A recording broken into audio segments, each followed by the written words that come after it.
And a whole lot to dive into when it comes to these talks. For more on that, we are going to bring in former CIA Chief of Station Dan Hoffman. Dan, as always, great to see you and good Hello, morning to Dan. you. How are you? Yeah, Good morning. So I Mon. want to bring up what Iran's parliamentary speaker has said and warned to the U.S. He put up a post on X which says, quote, "We do not accept negotiations under the shadow of threat. And over the past 2 weeks, we have prepared to reveal new cards on the battlefield." Yes, he said new cards on the battlefield. What is Dan, that? that sounds a little ominous. Do you attribute that to be typical Iranian bluster, or do you think there's a chance perhaps some adversarial country like Russia or China slipped Iran some new weaponry during the ceasefire? Yes, please, Dan. Enlighten us. Look, I think it is overt posturing there by the Speaker of Parliament. He may be trying to deliver a message to his own people. There's been infighting within Iran between the Speaker, who has been interested in negotiating with the Trump administration, Okay. reportedly, and General Vahidi of the IRGC, who has been strongly against it. And so if the parliamentary speaker comes out with these strong words, perhaps he thinks that will give him some room to negotiate. That's certainly one possibility. I can tell you that the U.S. intelligence community is on high alert, tracking the extent to which Russia and China might be providing Iran with military equipment. Yes, China and Russia are backing Iran with their technologies, ammunitions, guns, missiles, military equipments, anything they have. They are backing Iran. Iranians fuel uncertainty ahead of expected talks. Iran threats that if something would be happening to them if ceasefire expires. Reportedly provided manpads and dual-use equipment for use in Iranian drones and ballistic missiles. So that's something that we have to be keenly aware of, tracking, and then seeking to stop with that blockade that we've imposed.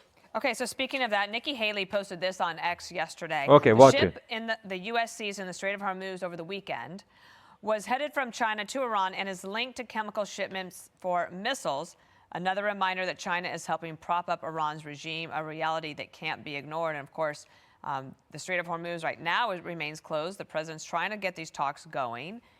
China wants the Strait of Hormuz to reopen because Iran is doing deals in yuan, the Chinese currency, and that's why China is backing them. Russia also backing them.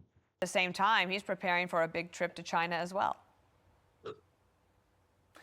Yeah, there's a lot on the table there. If the president does indeed travel to China next month, Yes. we've got trade issues, China's fentanyl production that they've been shipping through Mexico to our country. Yes, China is shipping fentanyl, that deadliest drug to US through Mexico.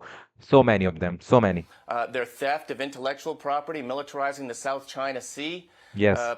All of those issues, and then this one as well, where Iran closely aligned with Russia and Iran, North Korea, this century's axis of dictatorships with interests that are obviously antithetical to ours, and making whatever. Let me introduce you again with the Dan Hoffman. He is Dan Hoffman, the former CIA chief of station. Goals we have in the region that much more difficult for us to achieve. Yes. I want to get your thoughts on what Democratic Senator Chris Murphy tweeted late last night. He has been a very vocal critic of this war.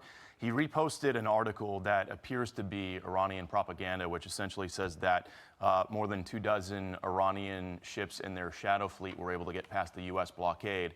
Senator Murphy responded to that by saying, quote, "Awesome."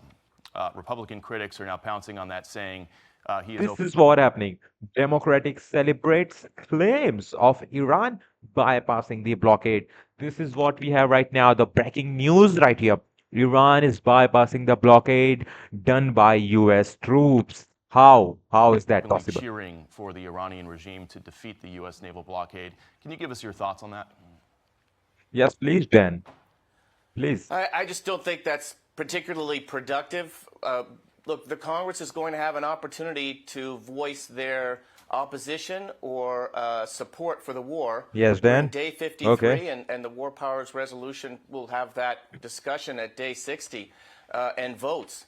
So I think, look, we're in the war. I think we should be rooting for the home team. And Yes, we should be rooting for the home team. We are already in the war. trying to be productive about and Please. also consistent with what the facts show.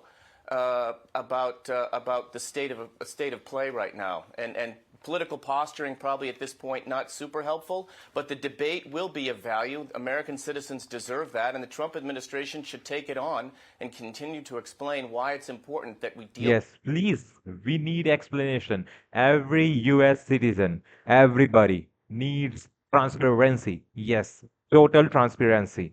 With this Iranian regime, their nuclear program, ballistic missile program, and support to proxy terrorists, Yes. and then deliver a plan for opening the Strait of Hormuz.